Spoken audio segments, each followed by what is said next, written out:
Well, good morning, ladies and gentlemen, everybody. I know it's a different look. We'll get into that in a second. This won't be for forever, but maybe this appeals nice and we'll switch it up for the next office I have. But for now, we're going to be working like this. So please let me know if you can see me okay, you can hear me okay, and the stream is performing as it should because I pretty much have a makeshift office in my living room as I'm getting ready to move out of this place. So, for what it's worth.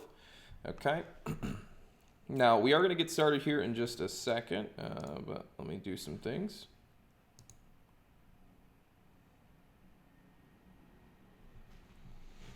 So, gotta say, yesterday was a pretty crazy day. If you haven't already noticed, CORT was a stock yesterday. Ran from like, I don't know, a couple, like maybe like 12 bucks or something, all the way to maybe like 22. A lot of people are gonna be watching CORT today.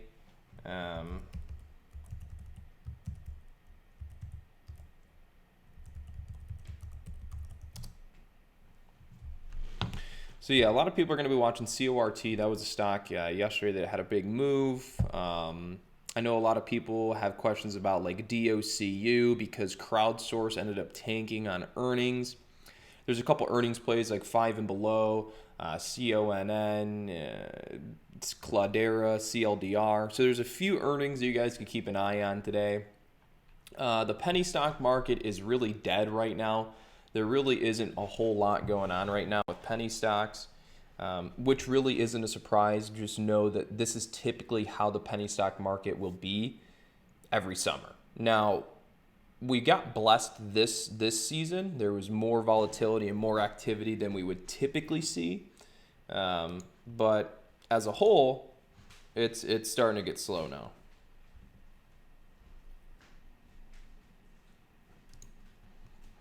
Good morning. Good morning. Good morning. Back to the house. Good morning. Good morning. Good morning. Good morning. Good morning. Good morning. Slightly blurry, but still good. Maybe I need to just give it a little tap there. That might work. Oh, also, just note that usually I'm working off of Ethernet. Today we're working on Wi-Fi. So hopefully the stream doesn't get too choppy, but typically we're connected through Ethernet right now. We're connected through Wi-Fi, and this is the way it's going to be probably for the next 2 or 3 weeks or so. Just know that like the next 2 months of my life is going to be a complete circus. I'm going to be moving out of here, and then I'm going to be taking a pod and moving it over there, but not really moving in. Then I'll be on like a 2-week trip traveling around upstate Michigan while I'm working. And then I will be back home and then moving back in to then be back on another trip up in upstate Michigan. Yeah. So it's going to be crazy. I don't know how I'm going to manage all of it, but we'll figure it out. Okay. All right. So let me pull up the stock charts and we're going to get going here. Is that one? No. Okay. Here we go. Bam.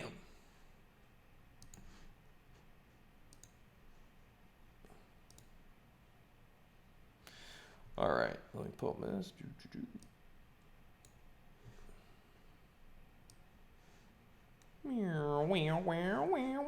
Just kidding. Wiki. All right, let me pull up this on full screen. And now let me get the stream chat going so I can read. And I lost my glasses. Life's getting hard. I'm getting old, guys. You remember when I first got into YouTube? I was a young lad. Now I can't see for shit. All right. Good morning, Connor. Hope you feel better. I feel fine. Yeah, if you guys didn't know, I got the coronavirus. I got COVID-19. Yeah, I did not die. It is as we thought it would be.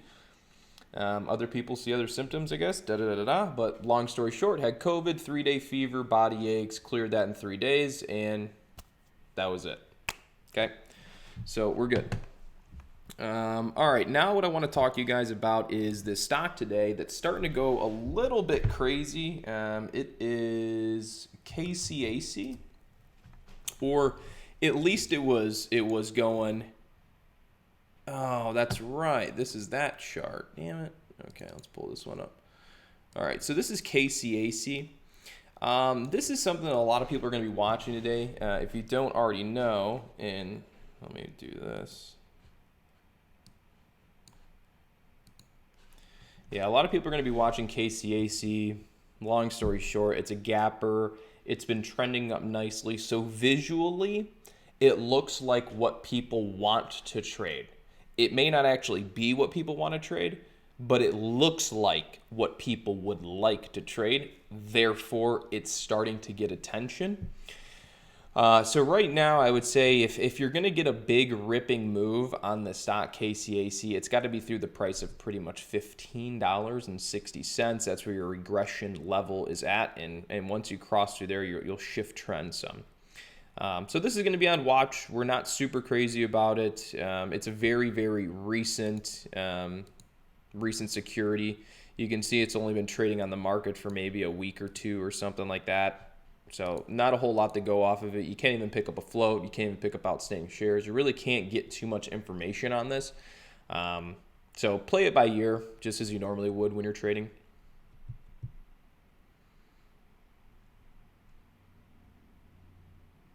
No. I will be trading today. I will definitely be working.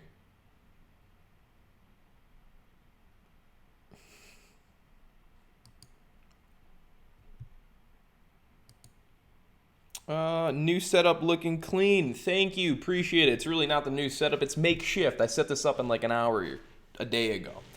All right. What I do want to talk about, because I know everybody's got questions, we're going to talk about, we'll talk about Tesla. What day was it? I could have swore, did I stream yesterday? I don't know. I guess I'm losing track of the days. But, oh yes, a question that I had received the other day was, Connor, did you buy Tesla after the split? No. Why?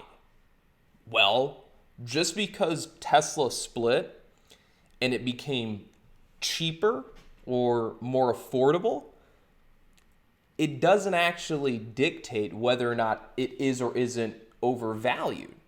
And when I say overvalued, it's all relative, okay? When I say overvalued, it could mean overvalued by 50 points. It could be overvalued by 100 points this week alone. After this week, maybe gets back into more of a desired buying point. So when I'm saying overvalued, I mean, I'm not saying like, 2 years or 3 years, or it could be 2 years. It could be, it's all relative. So for me, I thought Tesla within like the very macro play was a little overbought, even with the split.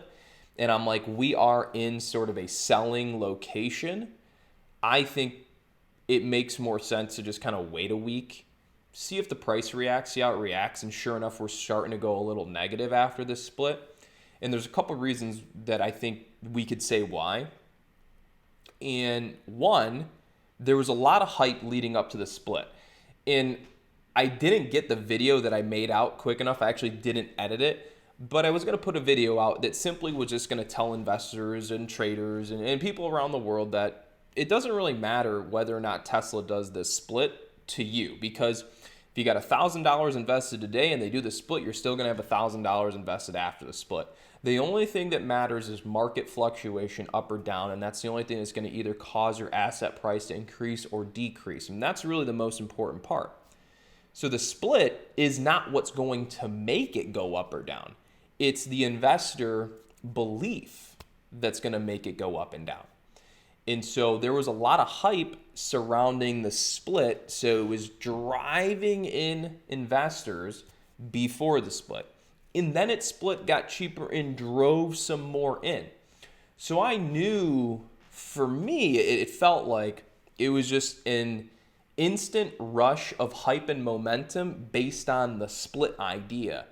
And being in the market as long as I have, I knew that the split doesn't actually determine success. It's really just all investor belief. And for me, I thought the price was a little too high, so I wanted to wait a little bit. That being said, Tesla is starting to come down. You can see that here's a 4-hour chart. We peaked at 538 after the split. We're down to 417. So we're actually below the split price. So everybody that rushed in to buy after the split because it's cheaper, they're all getting knocked out now, or at least their trade or their investment would be red. And that's okay. That's fine. So my idea was, if I wanted to buy Tesla, which I do a little bit, it would have to be, my first spot was going to be about 400. So if we kind of zoom in and you can see this, 400 already kind of happened yesterday. We kind of dipped down to like 405 and then we got bought up. Well, I'm not going to be buying this in this account. I don't do long-term investing in this account. But I plan to maybe pick some. I already own the ARK ETF, ARKK, so I really already own a bunch of this stuff. But I figured maybe I'll just kind of like try to pinpoint where I'd like to actually just own Tesla. And so one of the starting points for me to even consider was like 400. Yesterday we hit 405 and then we bounced a bit. This morning we're back down, probably trading somewhere in that level. But before the end of the year, before 2020 concludes, and hallelujah, we cannot wait for 2020 to conclude because this has been one of the shittiest years ever. It literally will go down in the history books, is the worst possible year ever. Okay, it's been a shitbagger for real. So anyways, by the time this year concludes, I will need to contribute more money to a specific IRA account for tax deduction purposes. So I still got a lot of money to put towards one of my investment accounts, long-term accounts. So as I do that towards the end of the year, I'm trying to get to my max. As I do that, I'm going to try to maybe pick up some Tesla and maybe some other things. And so one of the desired buy points for Tesla is going to be around 400 to start. But if the price dropped all the way down to like 300, I would definitely be a buyer in the 300s. But there's a lot of hype and momentum around this stock. And I know myself pretty well. I'm a stingy motherfucker, right? I like to buy things cheap. Or at least I think I do. And so knowing that, there's been multiple scenarios and cases where I would like to buy something, but I just wait too long because I want it a little bit cheaper, a little bit cheaper, a little bit cheaper. And I use the knowledge and experience I have from trading and I put that into some investing. And I just try to get these real low prices that sometimes are just a little bit unrealistic. And then I miss a move or I'm never in on something. And so that's what I was going to try to avoid this time. But hey, if the price dropped all the way to 300 a day, I'd buy it. There you go. I'd buy it. If it dropped all the way to 300 right now, I'd buy it. All right, now let's go over to Apple. I know we didn't go over too much technicals. It's kind of weird. I'm standing. The light's up here. The camera's right there. The computers are down here. Everything's all out of place. Maybe I'll take a second and read a couple of your guys' questions here. So we covered Tesla there. If you're looking at the stock AKBA, I didn't read the news, but they just dropped from $13 all the way down to $3. They took a pretty big beating. I'm assuming that it's a therapeutic company. I don't actually know, but they probably lost their FDA something and then the stock tanked. So I don't actually know too much about the exacts of that, but yes, the stock did tank.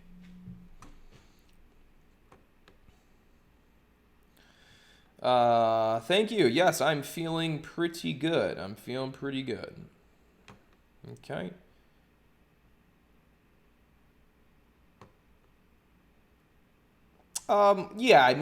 Remy, you're not wrong, right? So here's Remy.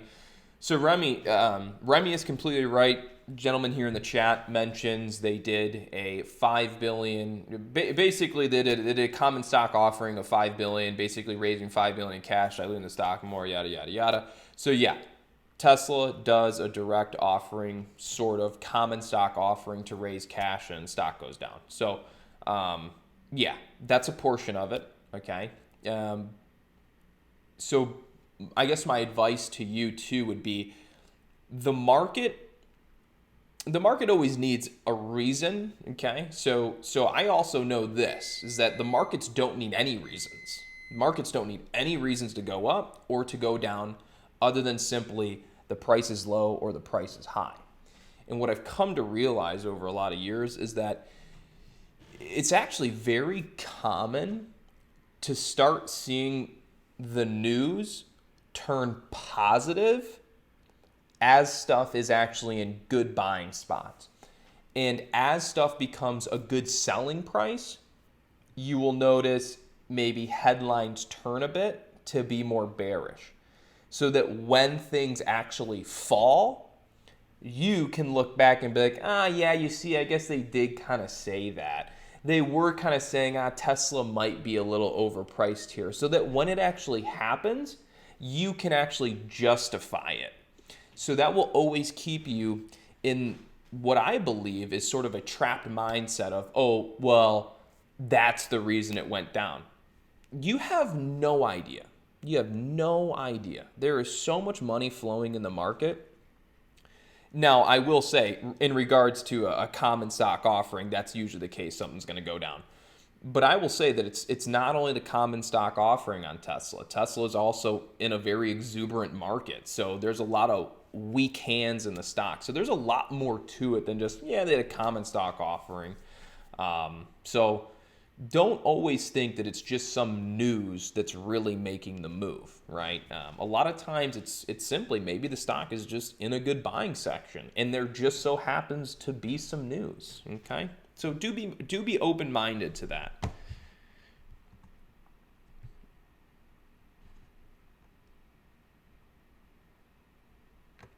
Okay, I will take a look. Thoughts on Codx? Maybe we could take a peek at that.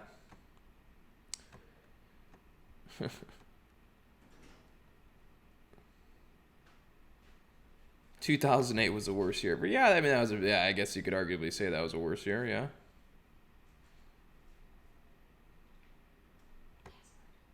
For what? Bacon.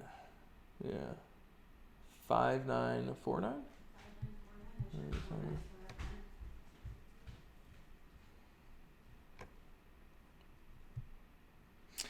So yeah, if you're in questions regarding brokers, you could look at Lightspeed. Lightspeed is even struggling right now because I think there's been such a massive influx of new users of Lightspeed that they can't even keep up with a new onboard process. So they're getting stuck up in the new enrollment process for customers. Even I'm there. I applied like weeks ago now and I haven't heard back. So I even messaged the support team and said, hey, hello, anybody home? Still waiting to hear back from them. So I haven't checked my email today. Maybe they have, maybe they haven't, but that would be nice to finally figure that one out.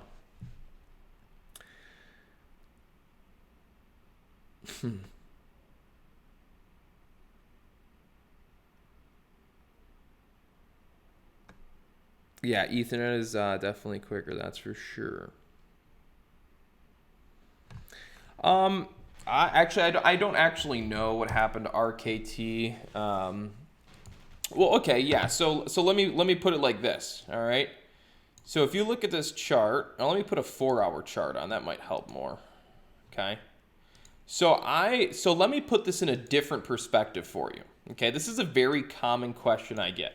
So we have 571 of you guys listening in this morning. I hope this makes sense to you guys. Okay. And this is just a way I've been able to rationalize things a little bit.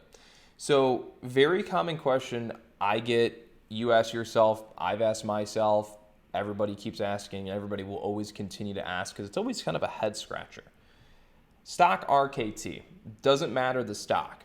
Could be Apple, Facebook, could be any of them, right? But the common question is, they had good earnings, but the stock goes down. How? Or why? Like, why would they go down if the stock has good earnings? Just because a company has good earnings doesn't mean it has to go up, right? That's simply it. Just because the stock has bad earnings doesn't mean it can't go up, right? I mean, if you think about it, during the pandemic,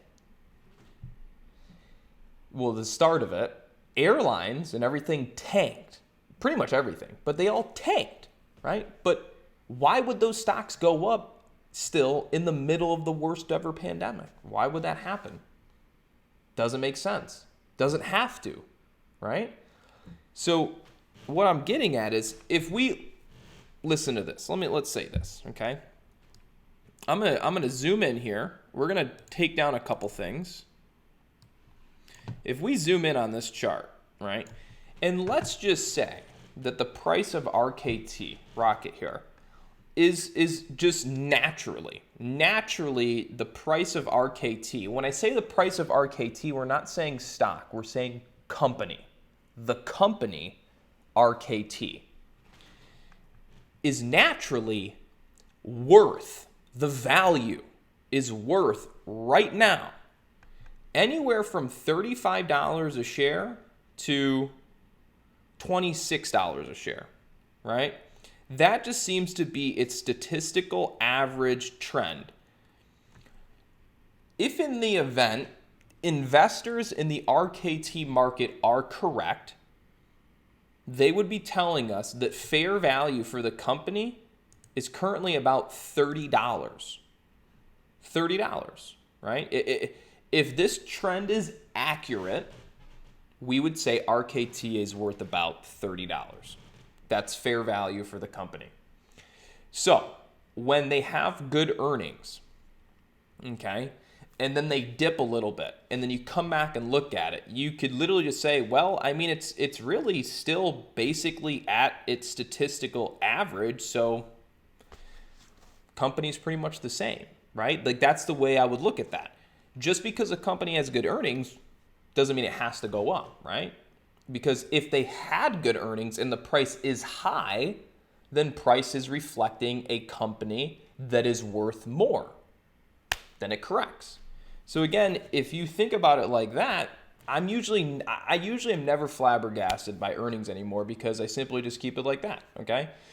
Unless the market does something that's unexpected, unless the earnings are so unexpected, then usually it's not going to go too crazy, okay? And so here's another thing, right?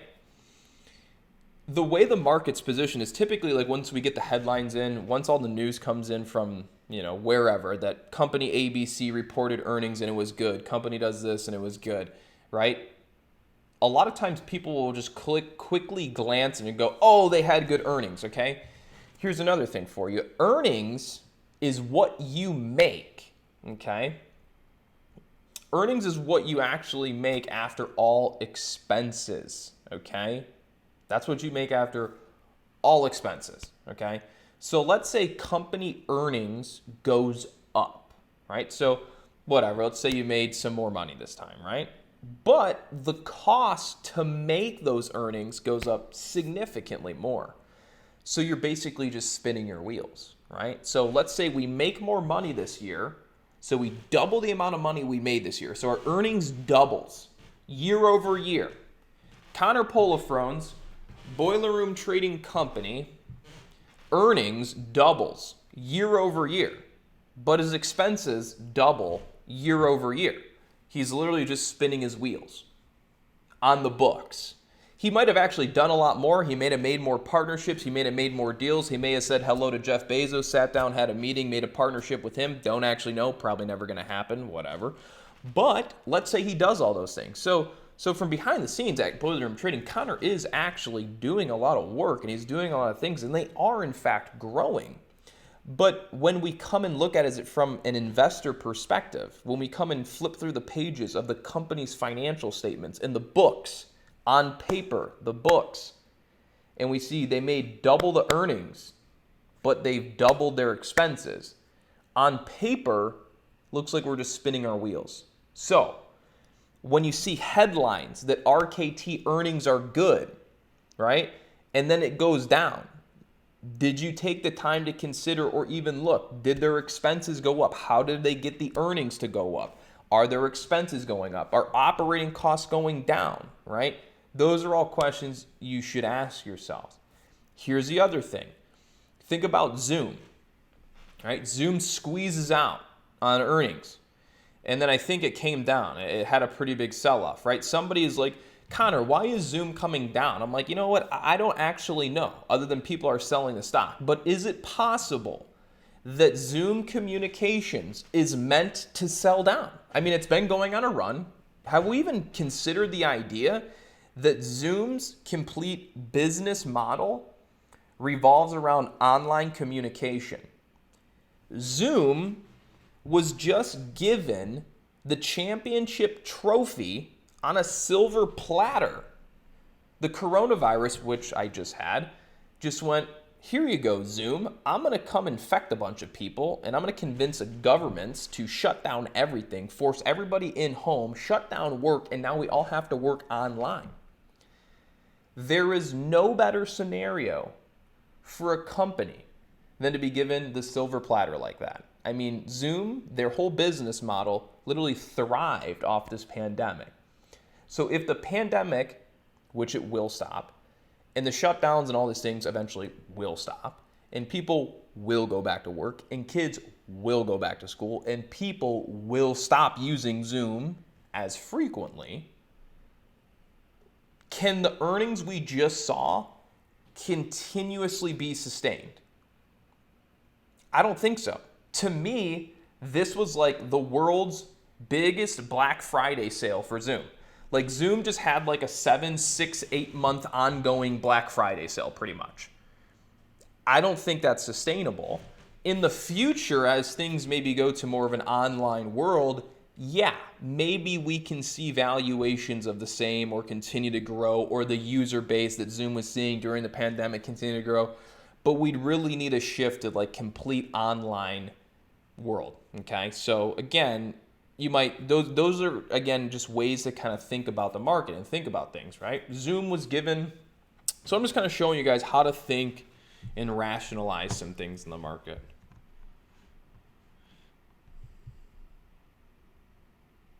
Penny stocks for today. There are none. Maybe there are, but I'm just going to tell you there aren't any. None that I was looking at.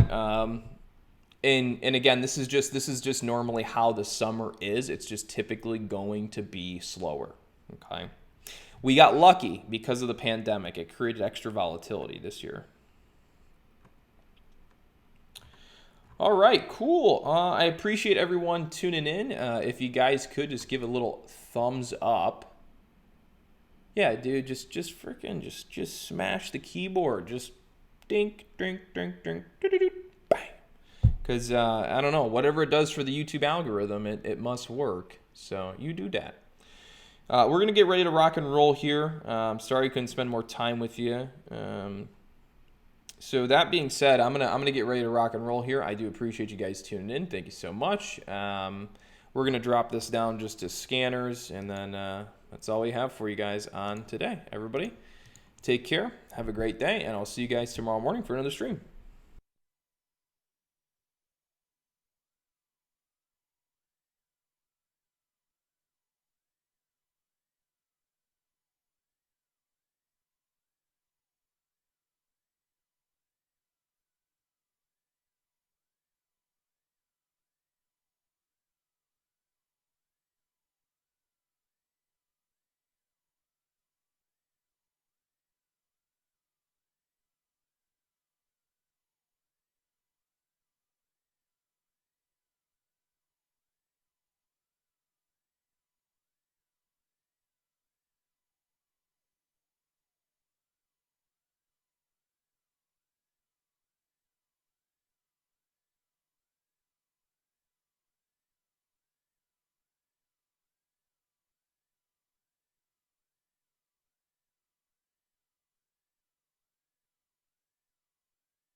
Hey guys, unfortunately I'm gonna have to turn the stream off because I gotta use this computer to work for internet reasons, and it's really frustrating. So I do apologize. We gotta end the stream, but it will be back up tomorrow as long as we can get internet issues back up and working here properly.